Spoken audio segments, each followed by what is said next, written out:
Fala aí, galera, para mais um podcast Via de Saída. Chega em casa, fica confortável, arruma alguma coisa para comer, light de preferência. Hoje, diferente dos outros dias, deixa a luz baixa, ambiente confortável, sem muito barulho, para a gente falar do episódio de hoje.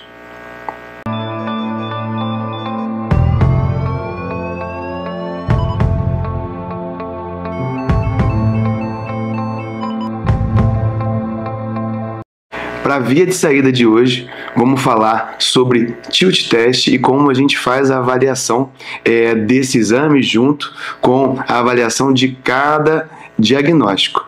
Eu, Guilherme Levi, Igor Altoer, para mais um bate-papo. Como é que você tá, Igor? Vamos bem, vamos falar aí de tilt test, um exame muito comum na nossa prática da arritmia, e que a gente precisa entender bem as indicações, principalmente, e o tratamento que a gente faz com os resultados. Faz toda a diferença, né? É um exame que você vai ver durante o episódio, ele tem que ser bem indicado, tá? E aí a gente começa por um caso clínico.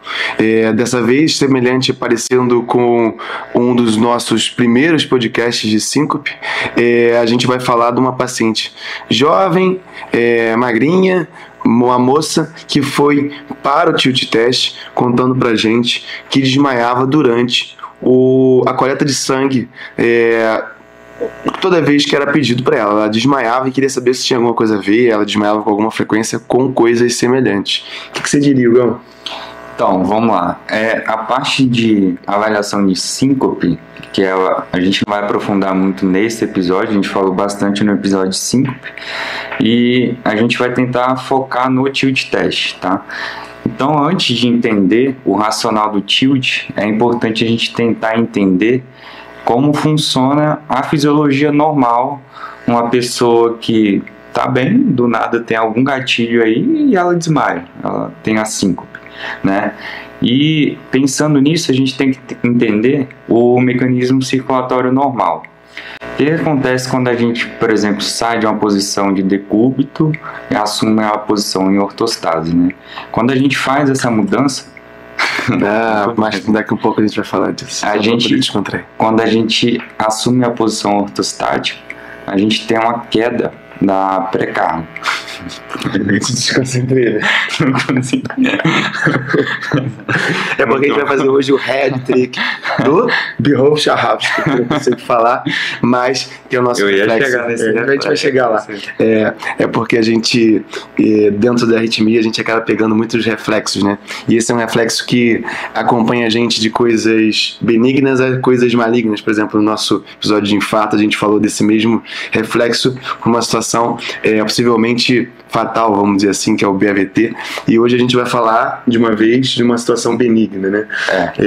E a menina, depois que coletou o sangue, ela teve um estímulo grande. E como é que funcionou esse estímulo?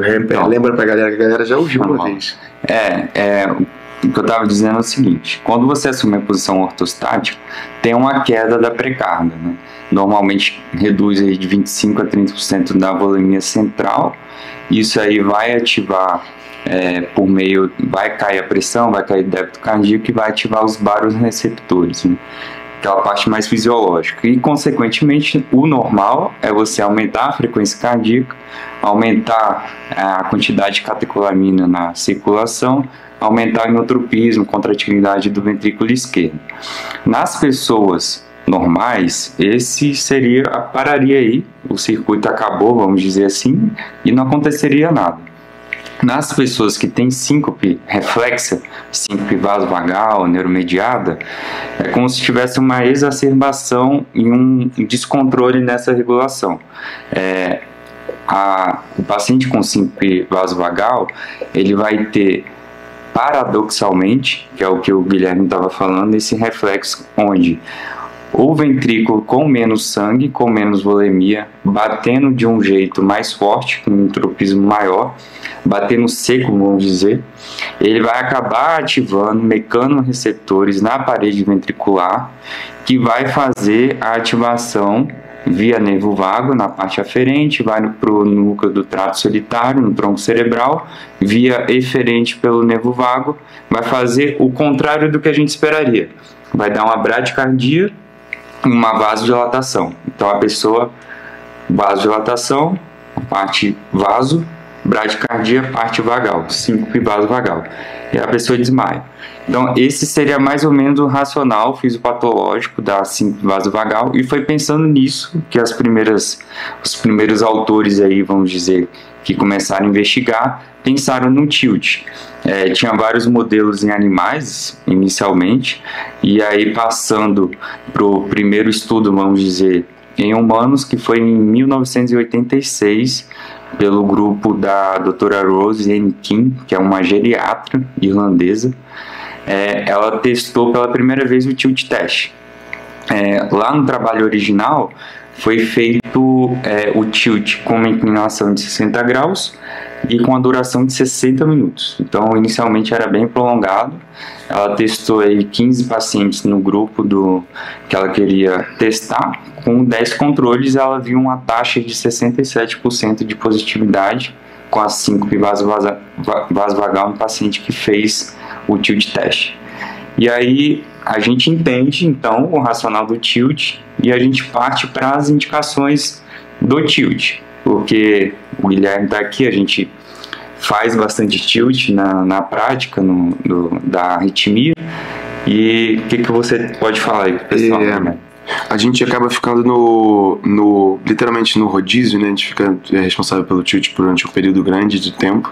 E aí, quando a gente vai fazer o exame, é um exame extremamente interessante. A gente não vai falar de sensibilidade e especificidade agora, mas ele é bastante interessante quando bem indicado, né?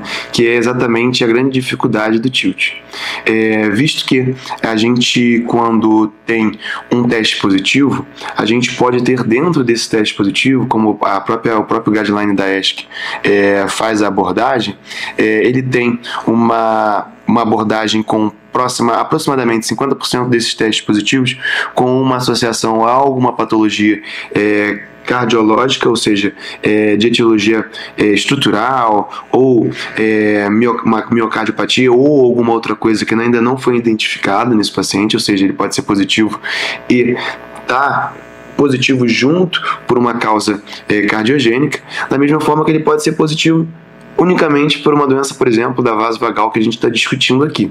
Então, quando você faz a avaliação clínica com o paciente, você vai pegar, como a gente sempre pega muito no pé, principalmente vindo lá do episódio de síncope, a anamnese, para entender exatamente o que causou essa síncope nesse paciente, e a partir daquela anamnese que a gente bateu papo no último episódio, você vai tentar encaixar no que você busca, em qual positividade desse tilt você tem. Por exemplo, dessa menina que colheu sangue, você vai pensar que vai chegar pra gente como uma vasovagal, exatamente porque é um estímulo reflexo a algum item específico que ela vai ter te contado. Então, a parte da coleta de sangue é muito sensível e específica de um teste positivo, por exemplo. Não é uma evidência propriamente dita, mas quando você questiona, até ativamente você consegue ser uma pergunta muito importante. Da mesma forma que para outros testes, por exemplo, na compressão do seio carotídeo, ele não faz parte de todos os protocolos. Igão vai explicar aqui outros protocolos pra gente, mas quando a gente faz o tilt, a gente tem em algum momento desse exame, você vai fazer a manobra do seio carotídeo, por exemplo, sempre em pacientes acima de 65 anos, e você pode direcionar isso vindo até da sua anamnese. O paciente fala que se sente super mal, desmaia quando olha para o lado, vai olhar o retrovisor, ou quando coloca uma gravata mais apertada, ou quando tem algum estímulo mais no pescoço, por exemplo, treinando o jiu-jitsu, que realmente acontece, e aí você já com essa anamnese vai direcionar para o seu exame. Aí você transforma esse exame que ele pode mascarar ou estar associado a alguma outra patologia com um exame mais preciso, e aí você vai conseguir confirmar o que você está buscando. Ou seja, quando a gente faz muito exame lá, a gente acaba pegando muitas indicações que a gente repara que não teve um raciocínio ali completo, acaba sendo um exame de para muitos um exame de exclusão. E quando você faz ele como um exame de exclusão, às vezes a gente acaba botando ele numa parcela que talvez não seja tão bem indicada, exatamente porque você acaba não conseguindo ser muito preciso no diagnóstico. Você concorda? Não, ótimo. Acho que você falou bem, e é mais pensar no racional, igual a gente tinha falado, para você pensar na indicação. A gente pega na prática muito exame, pedido de exame inadequado, vamos dizer assim, que você olha, conversa com o paciente, só naquela conversa pré-exame você vê que na verdade não precisaria talvez fazer realmente o tilt para dar o diagnóstico ou alguma coisa assim. Mas pensando na coisa mais formal, vamos dizer, de nível de recomendação, o importante o tilt você tem que fazer pensando em, caso o paciente tenha realmente a síncope, ela tem que ser reprodutível exatamente como a síncope que o paciente tem. O sintoma que ele tem, que ele relata para você, tem que ser o que vai ser reproduzido no tilt. Se for diferente, não adianta, pode considerar um teste positivo, mas não é o que importou ali para aquele paciente. Tem que ter uma correlação clínico com o exame. Tá? Então essa é a principal coisa que tem que pensar na hora de estar fazendo o tilt teste.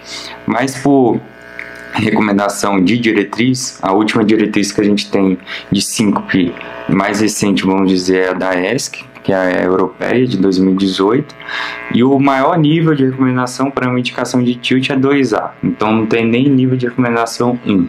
Então, se alguém falar que tilt é recomendado com certeza em algum caso, é bem discutível, porque não tem esse nível robusto de recomendação.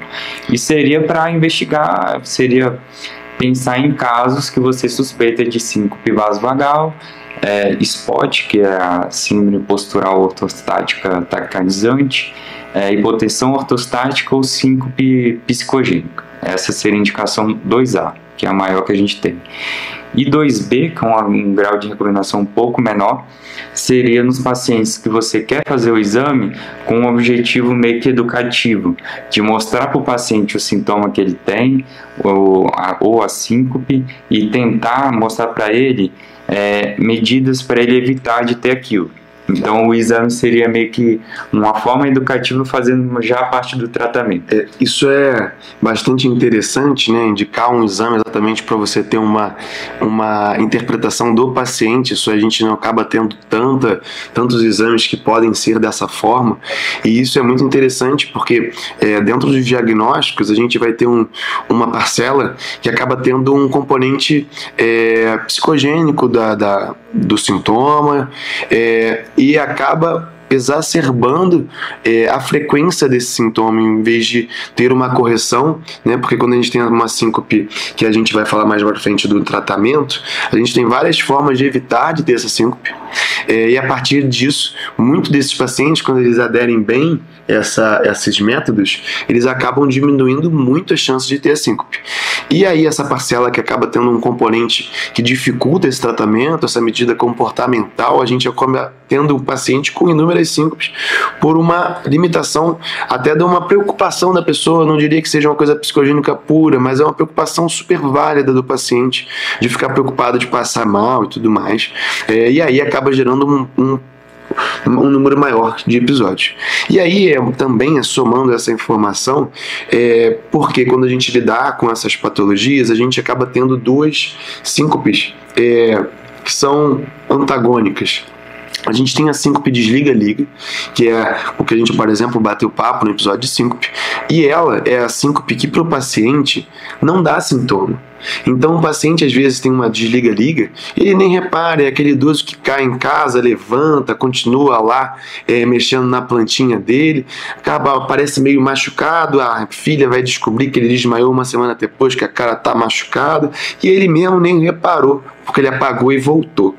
E isso às vezes é uma síncope do mal. Beleza, a gente já falou muito disso também.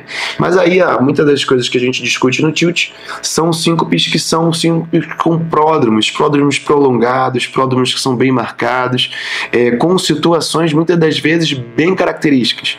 Então, por incrível que pareça, o paciente fica muito mais preocupado do que daquela outra síncope maligna, porque ele sente o sintoma, sente náusea, sente vertigem, sente um monte de coisa que para ele é esquisito, é beça, e ele vai procurar o médico.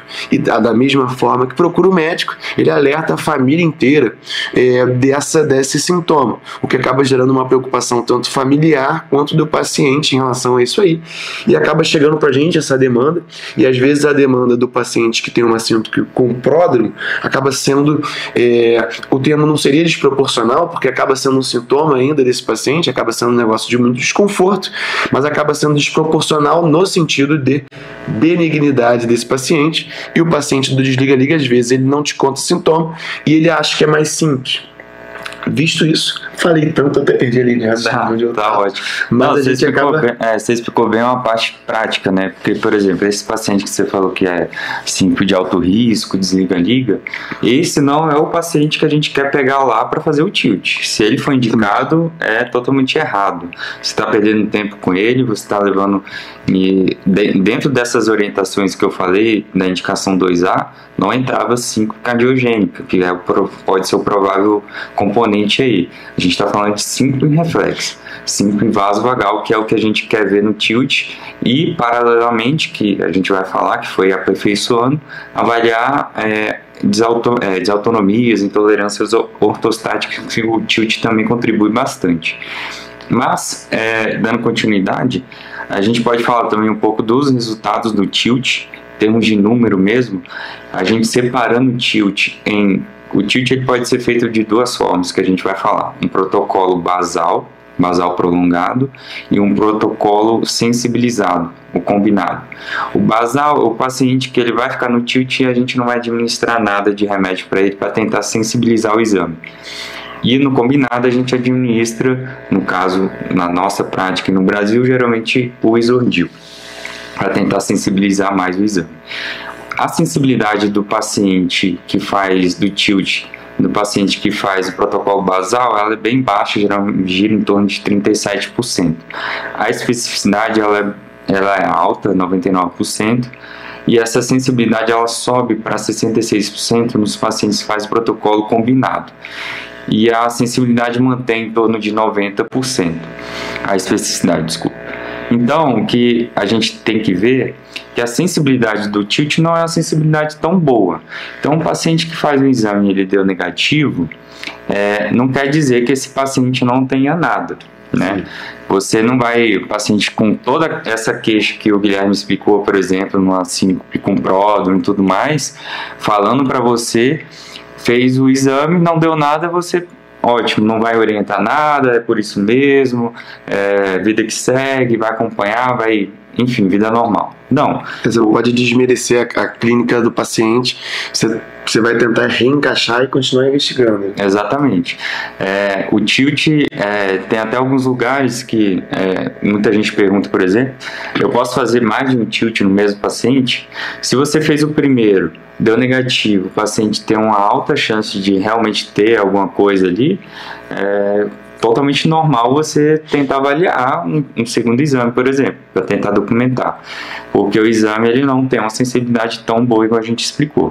Tá? Da mesma forma que você faz um positivo, você não precisa fazer vários positivos, né? Você já tem um diagnóstico, já consegue explicar para o paciente a parte comportamental e a parte do que você estava investigando. Né? A especificidade, igual a gente falou, é mais alta, então se ele der positivo, dificilmente vai ser alguma outra coisa, um falso positivo, algo do tipo.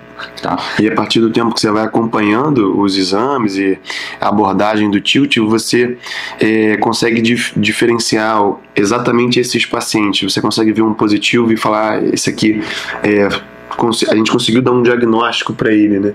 E encaixar bem ele nisso tudo que a gente está discutindo. Ótimo. E aí, então, a gente vai fazer o exame agora. Como que a gente prepara o paciente, como é que é feito o exame, Guilherme? Como a gente comentou lá no início, certamente você fez tudo que a gente falou no primeiro momento do podcast, então você está confortável, estar num ambiente com a luz baixa, tá com o ambiente sem barulho, escutando a gente. Para fazer o tilt, você tá nesse ambiente, só que você tá no primeiro momento deitado. Você vai ter dormir. Você não pode dormir, da mesma forma que você não pode dormir ouvindo a gente aqui. E aí você tá deitado, você coloca nessa cama, são fitas de, entre aspas, fixação, para você não cair quando você levanta, tanto nos joelhos quanto no quadril, colocando também no tórax. Você pode deixar em 2 fitas maiores também. E aí ele começa o exame. Além disso, monitorizado com a monitorização cardíaca nos eletrodos do monitor central, quanto no computador, exatamente para a gente ter essa monitorização em tempo real de pressão e de frequência, e do próprio QRS, o próprio eletrocardiograma, e a parte de monitorização hemodinâmica, que aí pode ser uma simples PNI, uma pressão não invasiva, no braço, sempre na própria altura, ou uma pressão arterial contínua, que tem vários aparelhos. A gente tem uma prática maior com o Senap, que eu acabo fazendo sempre um link quando eu explico ele. Ele é um aparelho que faz uma punção, uma pressão no dedo, ele bota como se fosse um anel em um dos dedos do paciente, fixa esse probe aqui no punho, e você sempre coloca ele na altura do coração. Ele faz uma avaliação da onda de pulso, literalmente, do seu dedo, que é como se fosse uma onda de pressão invasiva, como se fosse uma linha radial desse paciente. Por isso que ele fica na linha do coração. A partir disso, a partir dessa morfologia dessa onda, ele indexa pelo seu peso, tamanho e altura os seus valores de pressão, com uma contrarreferência que calibra essa pressão numa pressão não invasiva, que também fica continuamente nesse paciente, que você pode medir de tempos em tempos, ou de 5 em 5 minutos, ou quando você tem uma mudança de ortostatismo. Visto isso, você faz essa avaliação de pressão. A via de curiosidade, que eu gosto de falar, eu nem tinha tanta necessidade. Esse Senap faz a avaliação do VVS, que é a avaliação de volume sistólico, faz a avaliação do índice cardíaco, do índice de resistência vascular sistêmica, que acaba sendo muito interessante para a gente conseguir fazer umas avaliações, por exemplo, para tornar a coisa mais interessante e às vezes curiosa para quem está ouvindo a gente e gosta de monitorização hemodinâmica. Às vezes a gente tem um paciente que entra em ortostatismo, tem uma hipovolemia, ou seja, tem pouca água, ingeriu pouca água, a gente tem um VVS muito alto. As coisas se corroboram ali durante o exame, que são bastante interessantes.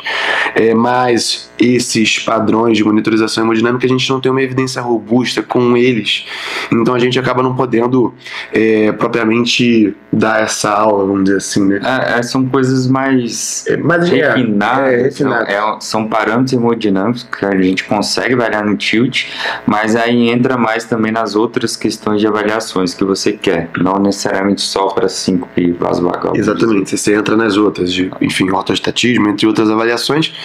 E voltando à nossa pressão, a gente falou que é uma monitorização bastante específica, muito interessante, e aí esse paciente fica em torno de 5 minutos no nosso protocolo combinado, deitado. A gente avalia a pressão continuamente minuto a minuto, frequência de minuto a minuto.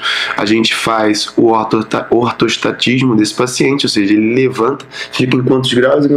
Então, inicialmente os protocolos eram com 60 graus, inclusive aquele clássico trabalho que eu falei, mas atualmente os estudos mostraram que a posição em 70 graus é a mais adequada em termos de perder mais esse tono muscular, para não interferir tanto no retorno venoso, geralmente 70 graus. Só um adendo também, geralmente na sala do tilt tem que ficar um médico bem treinado para fazer o exame, com um auxiliar de enfermagem, um técnico de enfermagem, e o que a gente raramente... Valorizando, é bem treinado o homem. E tem que ser bem treinado, tem que ser.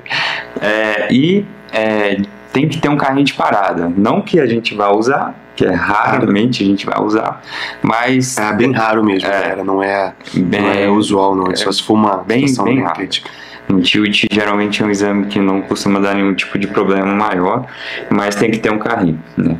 Principalmente pelas doenças, as síncopes cardiogênicas propriamente ditas. Essas síncopes de baixo risco, elas podem até ter a pausa, pode ter uma pausa acima de 3 segundos, 7 segundos, 10 segundos, e a gente consegue recuperar isso aí sem ser chamado de PCR. Não é uma PCR, é uma pausa, né, prolongada. E a pausa pode ser bem emocionante, né? A gente exatamente por isso, né? São pausas que chamam muito a atenção tanto da equipe médica quanto da equipe de enfermagem que está acompanhando. Por isso que o Igor está comentando que tem que ser realmente muito bem treinado, até para poder entender o que está acontecendo. Porque, por exemplo, você tem um paciente com a vasovagal que a gente interpretou, então a gente pode ter rapidamente nessa paciente, por exemplo, foi um caso exatamente como o que a gente começou no início do podcast, no momento que a gente fez o ortostatismo,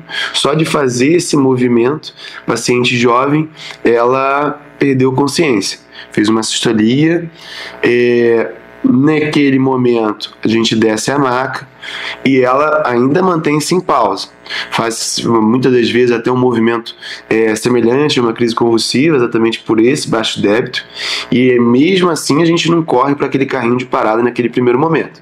O ortostatismo já é o suficiente para a gente recuperar o débito e consequentemente a perfusão cerebral.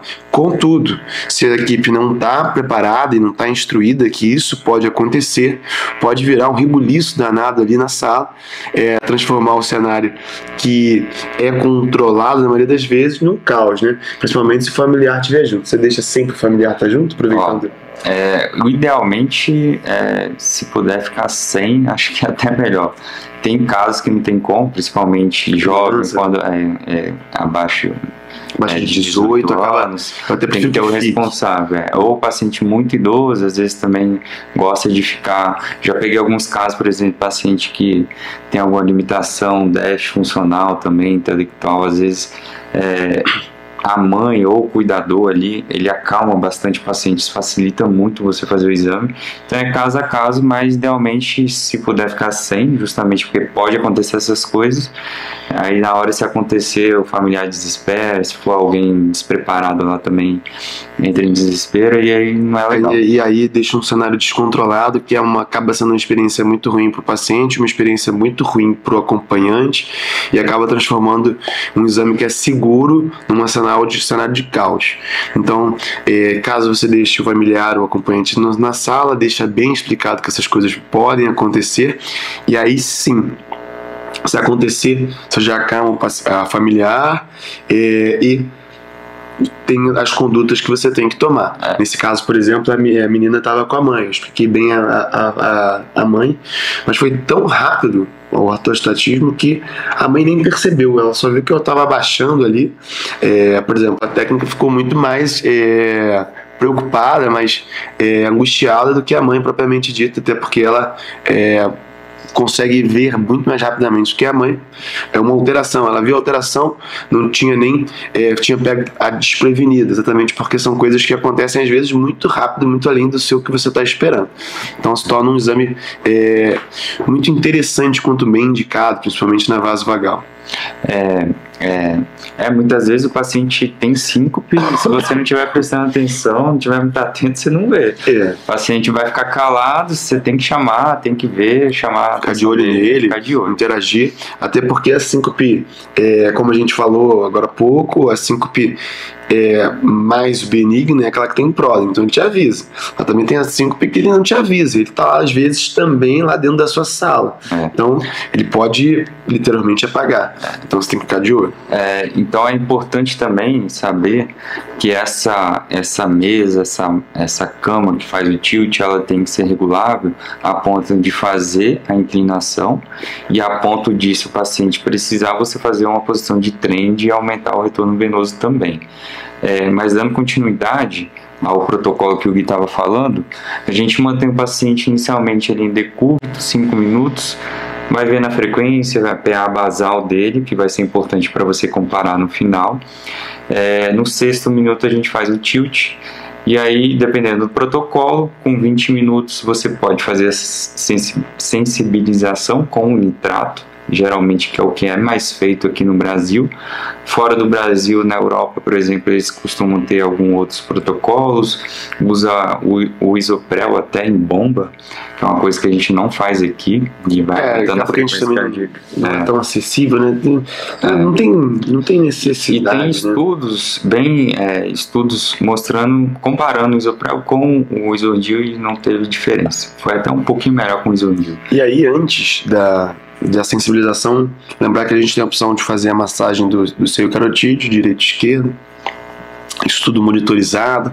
Então é uma pressão pontual. Primeiramente você ausculta se tem alguma obstrução, algum sopro ali na carótida, algo que chame a atenção. Não tendo, a partir de 65 anos faça a compressão assim como você faz lá no pronto-socorro para ataque supraventricular.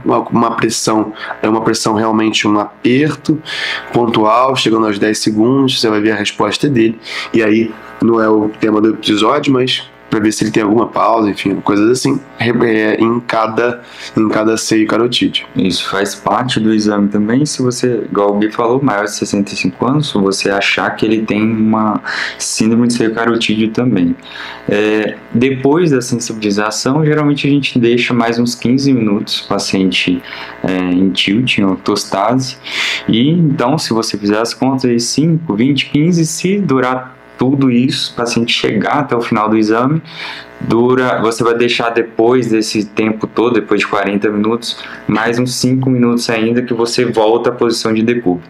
Então dura em torno de 45 minutos. Perfeito. O protocolo mais usado, mais feito nos hospitais. Atualmente tem protocolos mais rápidos, vamos dizer.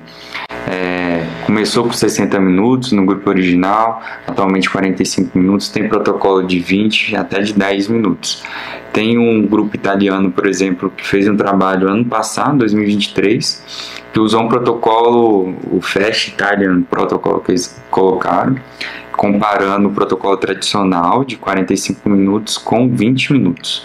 E assim, na verdade não teve tanta diferença na resposta total, se você não separar os tipos de resposta que a gente vai falar, mas deu um pouco menos de resposta vasodepressora no grupo mais rápido.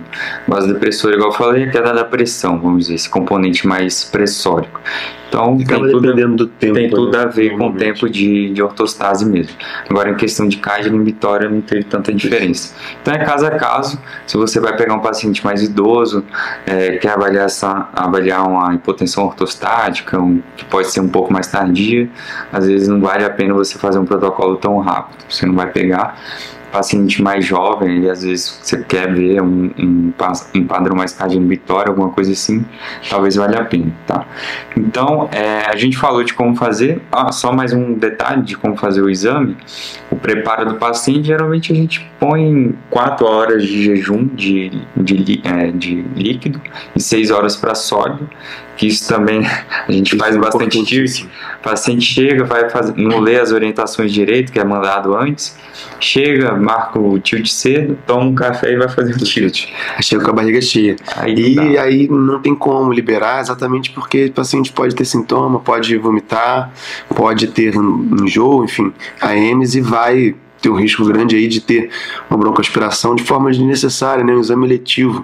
Então tem que ir com a barriga vazia, respeitando esses termos que o Igão falou para vocês. E tem que ir com acompanhante, aproveitando em relação ao acompanhante. É o outro motivo que a gente cancela muito tilt, né? Como ele tem a chance de ter uma síncope, ficar mais hipotenso por conta do isodil, às vezes fica mais, prolonga um pouco mais essa hipotensão.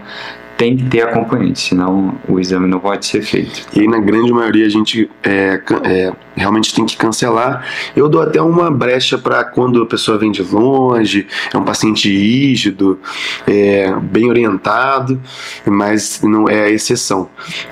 Exatamente porque, para tentar aproveitar, às vezes a pessoa realmente não tem acompanhante, né? Então, a gente tem até umas histórias de pacientes que foram arrumar um acompanhante, literalmente arrumar um acompanhante para ele, arrumou, né? Outro. Se foi acompanhado depois, eu não sei. Mas aí ele tem que sair junto junto com a pessoa e tudo mais, e para a segurança dele, né? Que é o mais importante de tudo aí pra gente. Seguindo, a gente tem uma pergunta que ficou na minha cabeça aqui que eu não sei se a gente perguntou. E se esse paciente que está indo lá pra gente tem doença estrutural, a gente pode fazer o tilt nele também para pensar na vasovagal? Então, paciente com cardiopatia estrutural pode fazer tilt, não tem contraindicação. Tem estudo com cardiopatia isquêmica e disfunção moderada.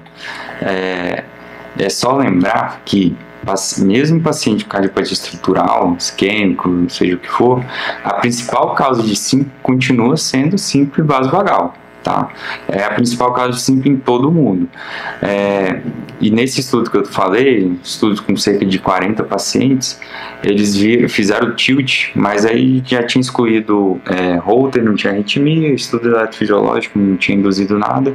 Então eram pacientes que com certeza não tinham nada para síncope cardiogênica. Fazendo tilt, 60% deu positivo. Então, assim, é mais ou menos parecido com o geral, e é só para vocês saberem que não é contraindicação. O que é contraindicação, que é importante falar também, é só você pensar também na fisiopatologia. Se o paciente tem uma obstrução da via de saída do ventrículo esquerdo, esse coração vai bater mais fraco, vai bater mais seco, quer dizer, não é interessante talvez ele fazer o tilt, nem fazer as medicações de sensibilização. Então, por exemplo, paciente com cardiopatia hipertrófica, com estenose aórtica importante, eu acho que não é uma boa você indicar esse exame. Porque você já tem realmente, aquela velha história da anamnese. Você já tem um bom motivo para esse paciente ter sintoma. Então você vai levar ele para o tilt, e aí, por exemplo, o paciente que, se você for insistir em fazer esse tilt, às vezes ele vai ter uma complicação ali no exame desnecessária, e aí, às vezes, sim, esse é o paciente que dá um problema lá, né, na avaliação, no exame, tudo mais. Dar problema, E aí a gente pode precisar de, enfim, suporte, literalmente falando, de um paciente que não tinha uma indicação clara de fazer o exame. E a gente tem casos que, se chega, realmente a gente pode até contraindicar de fazer o exame. A gente porque correta até seria. Para a gente poder não expor esse paciente num risco maior, enfim. É isso. Para ele. E falando então das respostas do tilt, o que a gente pode esperar, né? O tilt, pensando na síncope vasovagal, pensando no mecanismo reflexo, a gente pode ter 3 respostas. Tipo 1, que é a tipo mista, resposta mista, onde o paciente vai ter queda da pressão e queda da frequência cardíaca. Cai os dois juntos, cai tudo. A tipo 3, a tipo 2, vamos na sequência. Tipo 2, que é a cardioinibitória, que ela pode ser separada em 2. A cardioinibitória 2A, a tipo A, que seriam a queda da frequência cardíaca mais que 40 batimentos, então fica abaixo de 40 por mais de 10 segundos. E a queda da pressão não altera tanto.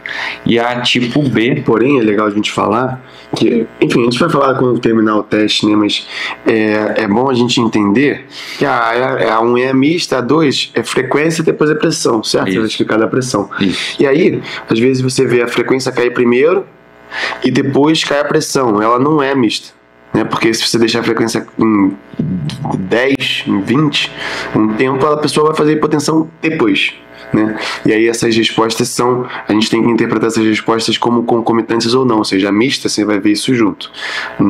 Que o Igor está explicando em relação à frequência, você vê a frequência caindo, aí depois pode cair a pressão. Da mesma forma que a 2B. A 2B já é a pausa. O paciente que faz pausa sinusal maior que 3 segundos, ou ele pode fazer até mais raramente. Eu cheguei a pegar um caso, o paciente faz um BAV mais avançado, que é o famoso BAVT do tilt, que é o que você não vai sair indicando uma capacidade, mas que pode acontecer. Então é a pausa sinusal maior que 3 segundos, que é o 2B. As cardioinibitórias seriam mais pensando na parte da bradicardia, né? E a tipo 3, que é a vasodepressora, que você tem uma queda da pressão sem alterar tanto a frequência cardíaca. É importante, quando a gente está fazendo tilt, quando o paciente ele muda da posição de decúbito e você já faz o tilt, que ele vai fazer o resto do exame assim, é o normal você aumentar a frequência cardíaca em pelo menos uns 10%. Se o paciente não aumenta, a não ser que ele esteja em uso, por exemplo, de beta-bloqueador, alguma medicação cronotrópica negativa, você não vai dar um laudo no tilt de incompetência cronotrópica, mas é já um alerta para você que esse paciente pode ter alguma disfunção e ele já não aumentou a frequência que deveria. Então, quando a gente está começando a fazer tilt, é muito comum isso que o Guilherme falou, a gente confunde um pouco às vezes. O diagnóstico. O diagnóstico é mista, é vasodepressora, mas caiu a frequência, mas você vai olhar, a frequência caiu porque ela subiu antes. Então, quando ela caiu, na verdade, ela caiu meio que igual a basal. Então, ela tem que cair mesmo. Entendeu? Cair acima de 50 milímetros de mercúrio, né? A pressão? Acima de 50. Isso, a queda da pressão na parte vasodepressora. E essa seria a resposta em relação à parte reflexa. O tilt ele pode auxiliar a gente em outros diagnósticos diferenciais. Um deles é a hipotensão ortostática, por exemplo.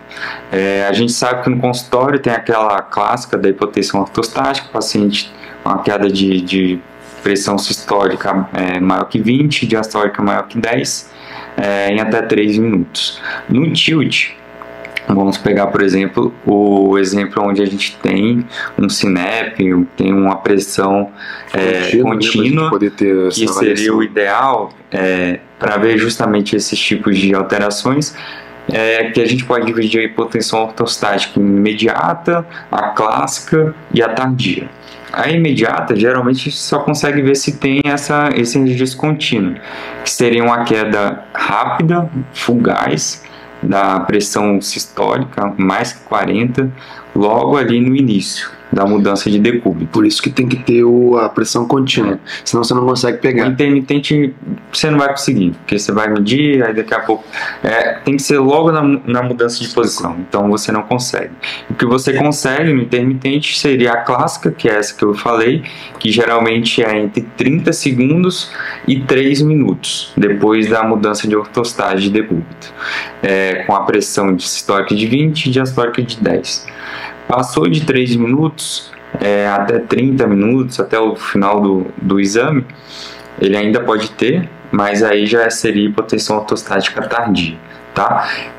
Tem outros diagnósticos, por exemplo, SPOT, que a gente tinha falado, que é a síndrome postural ortostática taquicardizante, que é um diagnóstico à parte, geralmente mulheres de meia idade. É quase um diagnóstico de exclusão, vamos dizer assim. É um diagnóstico de exclusão. Não pode falar isso, mas só que muitas vezes é subdiagnosticado, inclusive. Então é um paciente que vai passar em vários médicos, achando que é o famoso PT, mas você, às vezes, dá esse diagnóstico, pode mudar a vida da pessoa, porque o tempo todo você vai fazer as medidas e vai conseguir dar um bom suporte. Às vezes até tratamento medicamentoso também nesse caso, mas seria um aumento aí de frequência cardíaca de 30, mais que 30, ou se for adulto, ou 40 se for criança e adolescente, e vai persistir enquanto essa paciente tiver em tilt, né? Ou você pode considerar mais que 120 batimentos por minuto também durante todo o exame. Tem outros tipos de respostas, por exemplo, a resposta exagerada ao nitrato, que é o paciente que, com o nitrato, ao longo do exame, ele vai tendo a queda progressiva da pressão sem alterar tanta frequência, como se fosse um paciente que respondeu mais ao nitrato. Sim. Mas ele não costuma ter nenhum tipo de sintoma muito grande, a não ser quando ele chega ali naquele nadir da hipotensão mesmo. Mas não seria um tipo de resposta positiva do ponto de vista da síncope vasovagal. Tá? E isso tem assim. Paciente interessante que acaba que a gente para de fazer o exame exatamente quando a gente tem esse limite de pressão. Se a gente permanecer com ele com algum sintoma, mesmo que seja brando, semelhante ao que ele tinha antes, com essa pressão baixa, ele vai fazer bradicardia. Então a gente começa a comprometer a nossa avaliação do exame, exatamente porque às vezes a gente prolonga demais. A gente vai falar um pouquinho sobre também quando parar o exame, né? Isso. E por último tem a síncope psicogênica, que é o paciente que tem síncope, mas ele não preenche nenhum critério desse. E é importante também, se você conseguir dar esse diagnóstico, é difícil a gente botar isso no laudo, né? Mas a gente percebe, é um paciente que tem síncope, mas aquela síncope que ele tem vários outros comemorativos em relação à queixa dele, em relação à forma dele pedir ajuda. Você vê que tem um componente de preocupação desse paciente muito grande. Então ele vai te sinalizando inúmeros sintomas, uma coisa progressiva, na qual pode chegar numa situação exacerbada de realmente fingir, vamos dizer assim, não sei se a palavra é mais certa, mais bonita para isso é fingir, mas um desmaio. Então tem casos do paciente literalmente pular para frente, pular lateralmente a própria maca. Todos normais. Os sinais normais, como nenhuma outra alteração. Até no exame físico, acompanhando, porque a gente acaba ficando à beira-leito com ele ali, tanto com a monitorização, quanto com o computador, quanto com aquilo tudo. E a gente já presenciou, porém realmente um diagnóstico de exclusão. E na prática ele é algo que a gente consegue entender. Às vezes a gente não consegue encaixá-lo, mas a gente consegue ver que tem um componente psicogênico importante ali naquela avaliação, pela anamnese e tudo mais. E quando você tenta entender também uma parte em geral, acaba sendo coisas que se exacerbam não só na parte do sintoma do desmaio, então em outras coisas do dia a dia. Isso. Então a gente falou bem das respostas do tilt. Em relação ao que o Gui falou de como terminar o exame, uma da possibilidade é o paciente fazer todo o exame, conseguir fazer todo o exame, então você vai acabar no tempo total, ou você pode interromper antes, se ele tiver o sintoma, se ele for positivo. Aí você pode interromper enquanto o paciente está tendo os pródromos para ter a síncope. Tem gente que espera um pouco mais e tem gente que vai até o paciente sincopar. Tem estudos avaliando essas comparações, você perceber já pelas alterações de sinais vitais, ou deixar o paciente sentir os sintomas, ou o paciente sincopar. Mas o ideal é você não deixar ele sincopar, porque quanto mais tempo você vai deixar, mais chance desse teste vir positivo, mais numa questão vasodepressora. A pressão dele vai cair. E às vezes você pode até mascarar um pouco um componente cardioinibitório se você interromper um pouco antes. Então, do ponto de vista de positividade do exame, você está aumentando um teste que vai ser mais vasodepressor, sem significar talvez tanta coisa assim, vamos dizer. Vai muito do serviço, né? Tem professores que vão defender mais, chegar ao final, fazer essa coisa mais agressiva, até ter realmente a síncope. Tem alguns professores que também fazem de forma mais branda, respeitando o sintoma e os números mais precisos ali de hipotensão, já acaba o teste e finaliza. Vai de cada serviço, da experiência de cada profissional.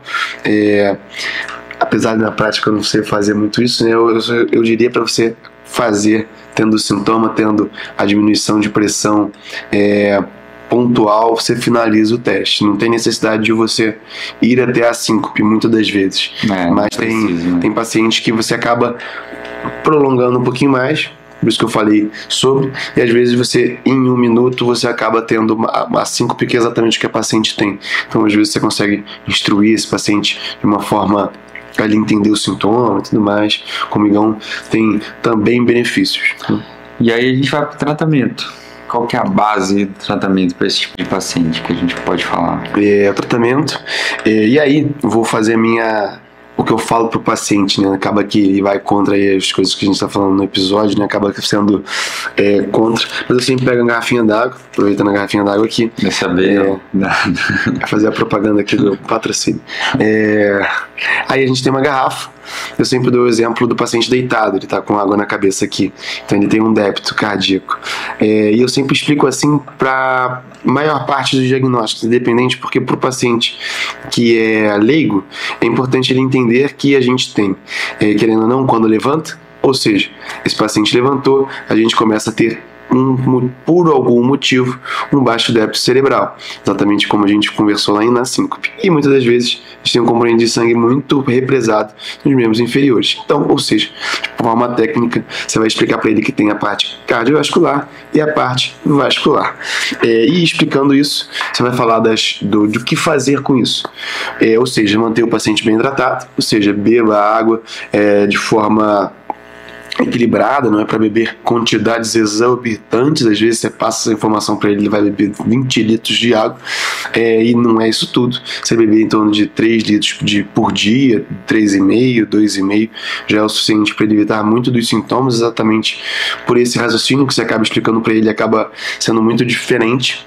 E nesse mesma ideia, você pode usar meias elásticas de média compressão até a linha do joelho, que seria um 3/4. E você acaba podendo instruir ele a usar essas meias até em momentos mais pontuais. Então, por exemplo, igual vai no jogo do Corinthians, ele vai com a meia. Vai num show, vai com a meia. Vai num ambiente que você sabe que não tem um suporte adequado, vai com a meia de compressão, exatamente para manter esse retorno. E aí, da mesma ideia das meias, você explica para ele em relação às compressões, que conta para eles. É aquela parte educativa que a gente falou, né? O paciente, a primeira base do tratamento, que é a base do tratamento não farmacológico, igual o Guilherme falou, a base é você tentar educar esse paciente. Ele vai ter que reconhecer os pródromos, os sintomas, antes dele ter a síncope. E quando ele reconhecer esses pródromos, ele pode ter algumas manobras que vão ajudar ele a cortar os sintomas e não ter a síncope efetivamente. São as manobras de contrapressão que a gente fala, que aí tem várias, mas geralmente o melhor seria se o paciente sentir, ele tiver como deitar, já seria deitar, né? Mas muitas vezes o paciente não vai poder fazer isso. Ou tá andando na rua, ou tá no trabalho, às vezes, não sei, tá numa aula, tá em pé, dando aula. O que ele pode fazer são manobras para tentar aumentar um pouco o retorno venoso. Então ele pode cruzar as pernas, encostar na parede um pouco, cruzar as pernas, contrair o glúteo, pode fazer o hand grip, pode fazer apertar um objeto e aumentar essa contração para aumentar o retorno venoso e cortar a chance dele ter assim. Isso foi bem estudado já com estudos comparando pacientes com síncope, fazendo as manobras e não fazendo, e isso melhora bastante, reduz a recorrência de síncope. Melhora muito. Além disso, a gente vai ter parte alimentar, para você não ficar nem com a barriga muito cheia, nem muito vazia, ou seja, comer com regularidade. E as maneiras comportamentais, como todas, a gente sempre deixa essas orientações para o paciente. E eu sempre também dou o exemplo da guarda inglesa. A guarda inglesa é aquela equipe que protegia até outro dia a Rainha Elizabeth, e eles têm que ficar em pé na apresentação deles e durante todo o dia. Eles ficam em pé no sol, e muitas das vezes a gente tem aquela cena do soldado caído no chão, exatamente porque eles não podem, além de ter o sintoma, eles não podem mexer em nada. Então eles não podem fazer contrapressão, não pode cruzar a perna, não pode sentar. Então eles ficam ali até cair no chão. Então, quando você pensar numa síncope vasovagal, entre esses diagnósticos que a gente conversou hoje, você pode lembrar desse soldado que fica em pé ali e cai. Essa é clássica, essa aí. Isso aí E o que é importante também pensando já mais no paciente, por exemplo, mais adulto para idoso, que é o hipertenso. O paciente muitas vezes idoso, ele usa muito remédio, usa antihipertensivo, usa diurético, usa medicações da parte neurológica que também atua para diminuir a pressão, anticolinesterase, etc. E a gente vê que esse tipo de paciente, você reduzir o máximo que você conseguir a quantidade de medicação, ou tentar intervalar em umas doses que não ficariam, por exemplo, tudo concentrado à noite. O paciente ele tem uma melhora significativa nesse contexto, paciente que tem síncope usando muitos remédios, principalmente antihipertensivos, principalmente diurético. Chega aquele vozinho com hidroclorotiazida lá do nada, que não está servindo para nada. Ah, doutor, à noite não tem jeito, eu vou levantar para ir no banheiro. Vou de manhã. Eu caio, eu bato a cabeça. Então não dá para você falar que é para ir parar de ir no banheiro, porque o paciente idoso ele vai no banheiro, tem que ir no banheiro.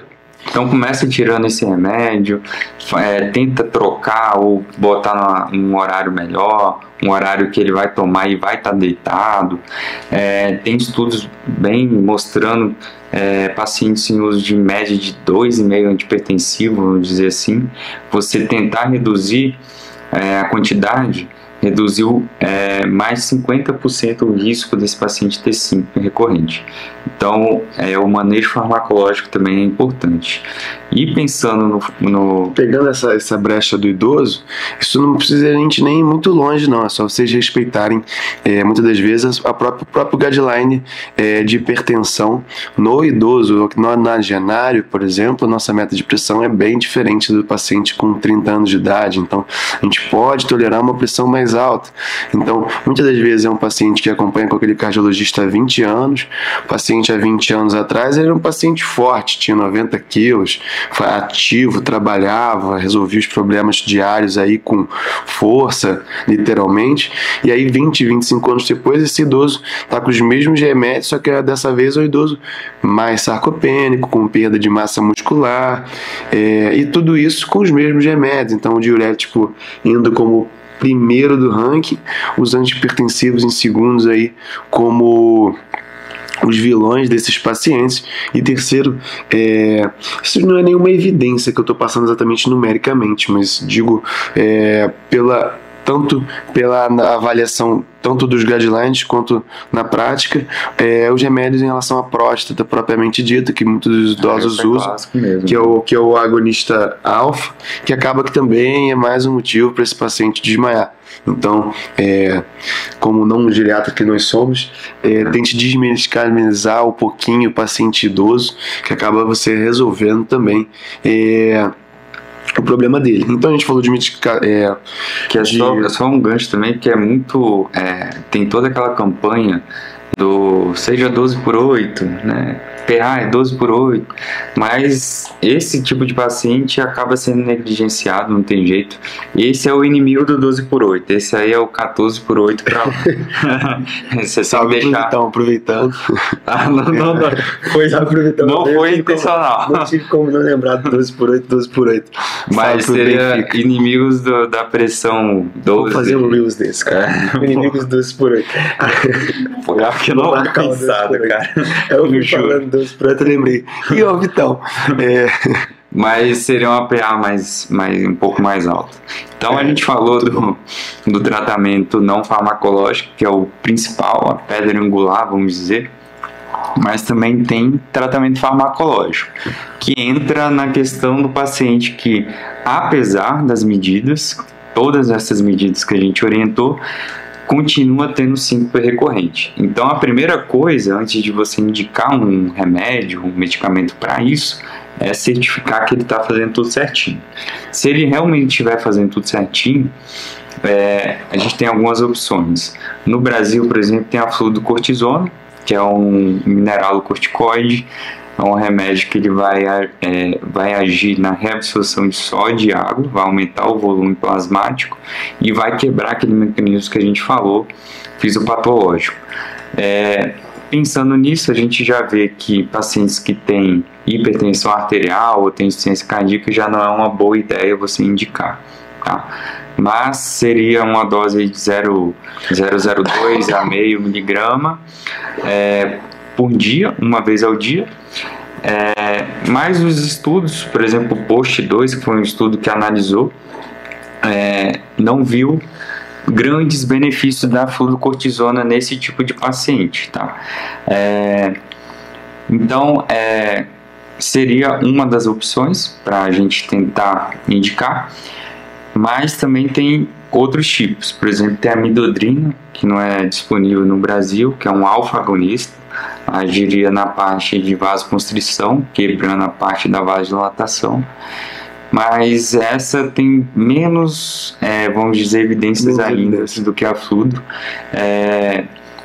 e ela tem um inconveniente que seria 3 vezes ao dia. A posologia é um pouquinho mais chata de tomar. E pensando em efeito colateral, pensando num alfa-agonista, tem aquelas questões de retenção urinária, reação pilomotora e pode dar um grau de hipertensão na posição supina, por exemplo. Tem alguns outros medicamentos que já foram estudados, por exemplo, o beta-bloqueador foi estudado para 5-vasovagal, mas também não mostrou muitos benefícios para oxetina, alguns outros tipos de remédio, mas o principal acho que seria a fluocortisona e a midodrina, mas também com benefícios assim certos, vamos dizer. Assim, ou seja, você vai fazer medidas comportamentais, vai tirar o remédio se possível, e aí por fim, se você não resolver, você coloca os remédios. A fluocortisona e a midodrina são as principais. Como o Igão falou, tem outras também que são ainda mais exceção para você fazer em casos específicos, mas aí acaba que você vai ter que discutir com um especialista para a gente poder fazer o tratamento guiado para esse paciente, que a maior parte das vezes você vai conseguir resolver com o nosso podcast como um todo, então você não vai precisar de remédio. Acho que conseguimos achar a via de saída de hoje. Eu vou dar só mais um adendozinho antes da gente falar, porque é uma dúvida que muita gente tem em relação a marca-passo na síndrome vasovagal, porque tem esse componente cardioinibitório que faz essas pausas que às vezes assusta bastante, e tem vários estudos comparando o implante de marca-passo nesse tipo de paciente. Se a gente pegar pela última diretriz da ESC, a gente está falando do componente cardioinibitório. Saiu do componente cardioinibitório, classe 3, e não é para botar nada de marca-passo, tá? Mas o estudo mais clássico, vamos dizer, que é o issue 3, ele pegou pacientes com síncope vasovagal, resposta tipo 2B, ou seja, uma pausa sinusal maior que 3 segundos com síncope, ou pacientes com pausa maior que 6 segundos sem sintomas. Colocou marca-passo nesses pacientes, marca-passo duplo cameral, dupla câmera. Um grupo ele deixou ligado e outro grupo ele deixou desligado. O grupo que ficou ligado teve uma redução importante das síncopes, tá? Então, talvez nesse tipo de paciente, no caso, como nesses estudos, era mais que 40 anos. Então, acabou entrando na diretriz como classe 2A, se não me engano, acho que 2A ou 2B, a gente checa depois, mas teria uma indicação porque realmente reduz. Contudo, entra num tema bom que a gente pode abordar no próximo podcast, que é a cardioneuroablação. Ou seja, isso é bom. Você tem um estímulo inibitório cardiogênico, ou seja, você faz uma frequência super baixa, que diminui a frequência, entra o marca-passo nesse contexto, mas a gente com a cardioneuroablação acaba podendo abordar um número muito grande desses pacientes, e aí você evita desse marca-passo ser colocado, ou seja, diminui de sincronismo, diminui ter que fazer a avaliação do device, e o paciente vive normalmente. Acho que agora a gente achou a via de saída de hoje, hein? Essa foi a deixa para o nosso episódio de cardioneuroablação. Esse vai ser bom, um episódio difícil, mas que é muito importante para vocês entenderem de um tema que é pouco conversado. Achamos nossa via de saída de hoje. Como sempre, obrigado, Igão. Vamos para o nosso próximo. Achamos a nossa via de saída. Espero que vocês tenham gostado. Curte, compartilhe o nosso podcast nas redes sociais. Pode deixar sua dúvida aqui no Instagram, no Spotify, no YouTube, na Amazon e no Deezer. Sempre muito legal estar com vocês. E não esqueça de se inscrever. Até a próxima, até semana que vem. Aquele abraço.